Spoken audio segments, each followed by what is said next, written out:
Hello everyone, welcome to my channel Balakrishna Chauhan. Today once again I have come with a very important question, that is appreciation, the poem entitled Animals, Standard 10th English Medium.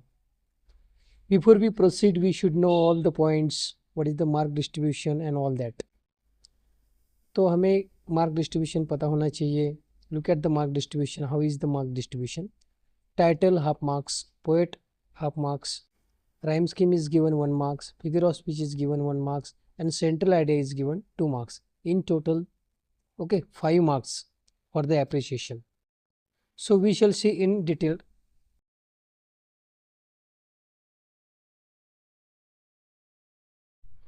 The very first point, that is title and poem. Half mark दिए जाते हैं दोनों points के लिए, लेकिन वो लिखना कैसे है पहले वीडियो में भी मैंने बताया है, तो वन सेकेंड देखो कैसे लिखना है. The poem named animals has been written by Walt Whitman, one of the leading poets of America. तो आप हैज़ बीन भी लिख सकते या फिर इज रिटन भी लिख सकते. तो इस पॉइंट में 2 पॉइंट्स कवर हुए हैं, टाइटल एंड पोएम. मतलब पोएम का टाइटल और किसने लिखी है, ये दोनों पॉइंट्स कवर हुए हैं और ऐसे आपको लिखना है.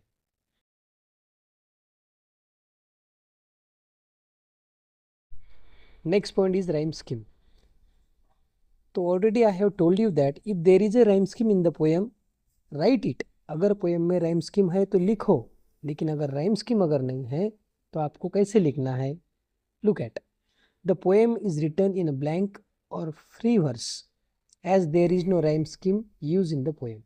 अगर पोएम में rhyme scheme नहीं है तो आपको लिखना है कि पोएम blank verse और free verse में लिखी है.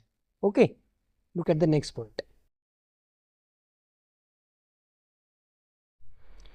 Look at the next point, that is a figure of speech. That is very important.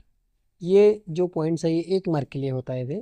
Okay, तो इसमें कैसे लिखना है कि जनरली जो फिगर ऑफ स्पीच रहती है इसमें एलिट्रेशन, सिमिली, इन्वर्जन, लेकिन जो मेन फिगर ऑफ स्पीच रहता है वो आपको लिखना है कि that one stand out is a repetition. Example भी देना है, जैसे यहाँ पे दिखा है, देखो, they do not sweat, they do not lie awake. तो यहाँ पर जो दे डू नॉट इसका रिपीटेशन हुआ है. वो रिपीटेशन क्या करता है कि वो एक स्ट्रॉन्ग और एम्फसिस इंडिकेट करता है. हमें जो बताना है उस बात पर वो एम्फसिस इंडिकेट करता है. और इस पोएम में यही बताया है कि animals are better than human beings because they possess those qualities once the human being possessed. ये वही लाइन से रिपीटेशन की लाइन यहाँ पर रिपीटेशन हुआ है, इसकी वजह से हमारा जो पॉइंट्स है वो यहाँ पे क्लियर हुआ है. तो आपको ऐसे फिगरेटिव लैंग्वेज यूज़ करनी है यहाँ पे. The poem has been beautified employing plenty of figure of speech. जैसे एवरी पोएम में ऐसे फिगर ऑफ स्पीच रहती ही है.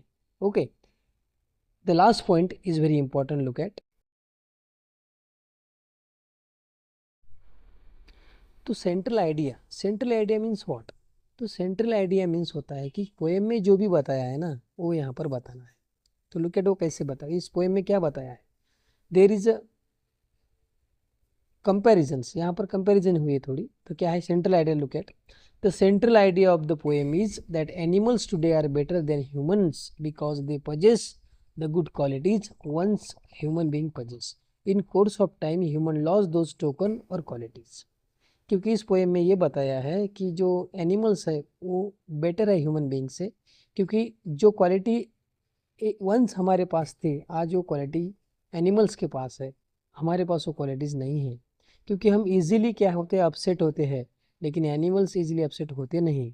ओके, ऐसे बहुत सी जो क्वालिटी, क्योंकि आज एनिमल जो है वो we find them happy, we find them satisfied, लेकिन ह्यूमन बीइंग कभी सेटिस्फाइड नहीं होते. उनकी जो डिज़ायर्स है, अगर एक डिज़ायर फुलफिल हो गई तो नेक्स्ट टेक्स बर्थ.